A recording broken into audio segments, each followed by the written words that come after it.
स्टार्टरमधील overload रिलेवरील P2 किंवा 95 व P3 किंवा 93 या दोन टर्मिनलमधील काळ्या वायरची लिंक काढून टाका.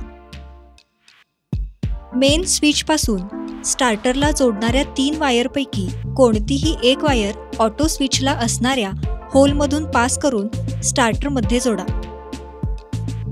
व बाकी राहिलेल्या 2 वायर डायरेक्ट स्टार्टरमध्ये जोडा.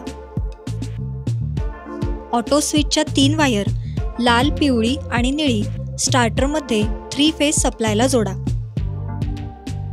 ऑटो स्विचच्या हिरव्या 2 वायर P2 किंवा 95 व P3 किंवा 93 ला जोडा.